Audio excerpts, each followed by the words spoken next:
राघव ने बाइक रोकते हुए कहा, मैथिली आजकल डर भी बिकता है, बस उसे सही कहानी में पैक करना आना चाहिए।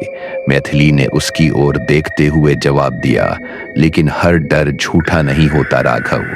दोनों मिलकर घोस्ट वॉक टूर चलाते थे। वे पुरानी सुनसान जगहों पर लोगों को ले जाकर रिकॉर्डेड आवाजों और कहानियों से डराते थे। सब कुछ अब तक नकली था, लेकिन राघव कुछ बड़ा करना चाहता था।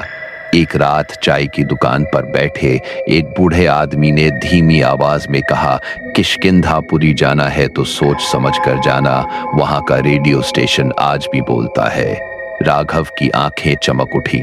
कौन सा स्टेशन? बूढ़ा बोला। सुवर्ण माया, जो सच बोलती थी उसे वही मार दिया गया।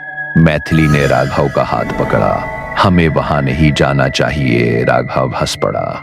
यही तो हमारी अगली हिट कहानी है। रात के 11 बजे टूर ग्रुप सुवर्ण माया रेडियो स्टेशन के सामने खड़ा था। टूटी दीवारें, जंग लगा एंटीना और हवा में अजीब सी ठंड थी। एक लड़का बोला, यह जगह सच में डरावनी है। राघव ने गंभीर आवाज में कहा, कहते हैं अगर यहाँ नाम लेकर पुकारा जाए तो रेडियो जाग जाता है। तभी क्लिक की आवाज हुई और रेडियो अपने आप चालू हो गया। ये हमारी रिकॉर्डिंग नहीं है। रेडियो से भारी आवाज आई, कौन? मुझे जगाया। भीड़ में चीख पुकार मच गई, दरवाजा खोलो। लेकिन दरवाजे अपने आप बंद हो चुके थे। हवा में फुसफुसाहट गूंजने लगी। सच दबाया गया था। अंदर उन्हें एक पुरानी फाइल मिली।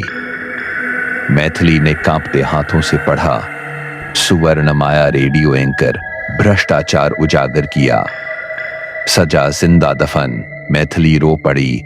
यही है वो आत्मा। रेडियो फिर बोला, मैंने सच बोला, मुझे मार दिया गया। राघव घुटनों पर बैठ गया।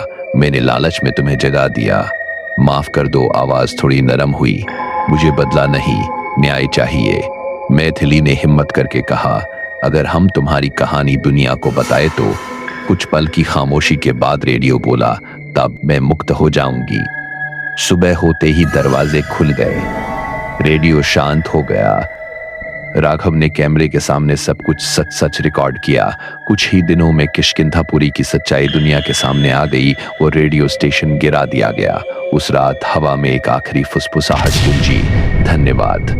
मैथिली ने पूछा, अब होस्ट टूर?